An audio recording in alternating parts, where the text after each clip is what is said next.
Hello and welcome to Insights from Autistic. Today's behavior is how to reduce stimming behaviors. This week, both in email and in person, I've been getting a lot of questions about stimming. Why do we stim?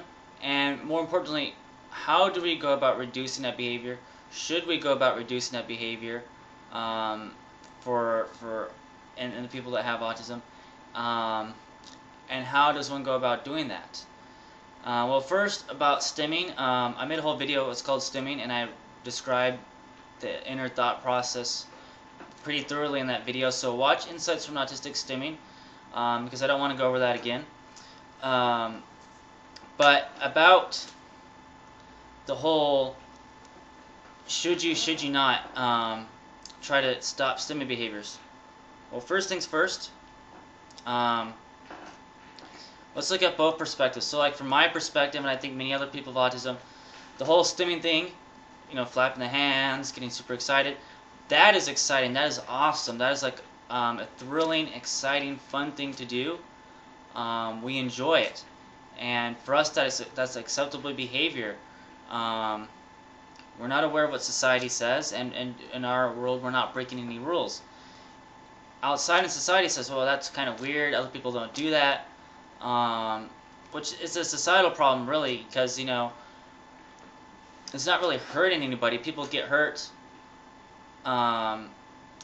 because they choose to get hurt by it. I mean, not that they choose, but they were raised up a certain way because of the way that they were raised to not accept people that are a little bit different. Then they get hurt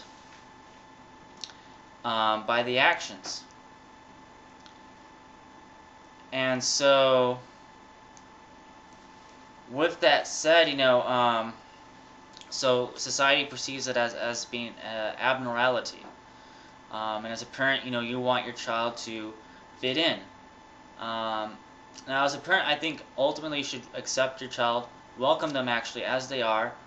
And they say, okay, that is Joshua expressing himself, or that's Kyle expressing himself, or that's Steven expressing himself, or whatever your child's name is, and be like, okay, that's his way of expressing himself. But I do understand the concern about a future and a career, and what's life going to be like when he grows up, and how are people going to look at him when they see him stimming. And so both perspectives are right. The autism perspective is correct, that we should be free to stim as we please. Your perspective is right too, because where are we going to be when you die, or when we get into our 20s and 30s and we don't have a job and we stim in public? That's a very good concern to have, definitely. And so I think what I do, actually I still stim, but I stim in private. I have the cognitive function ability to know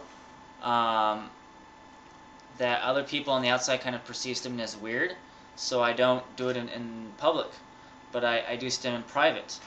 And so with that said, I guess ultimately the goal is to try to help your child or student reach that cognitive ability so that they're not stimming as much, so that they have the ability to say, oh, I'm stimming, or I want to stim, but other people are going to think I'm some weirdo and they won't want anything to do with me. And so that's kind of like the cognitive function that you want to get. It's a darn shame, yes, that society will not accept stimming. I think it's a shame, yes. But I'm being realistic, and I know that realistically speaking, we have to learn to control our stimming. So how to help with that? Well, you have to start by entering the child's world first of all. You have to first make that connection. As I said in numerous videos, if they like Thomas the Train, get a Thomas the Train puppet or Thomas the Train toy. Start talking to them like you're a Thomas the Train character. If you like Spider-Man, get a Spider-Man action figure and relate to the child through the Spider-Man action figure. Connect, make that connection with that child. Become a part of their world. That's one of the first steps. And then gradually, push them a little bit harder each time, but don't shove.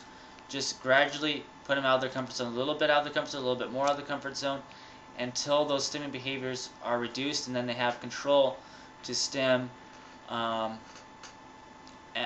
they have the cognitive ability to understand what's going on. It can take a lot of time, and I encourage you to be patient. So if you have any questions about this, just ask me, and I'll be happy to give you my thoughts. Thank you for watching this video. I wish all of you an awesome day of awesomeness. Thank you.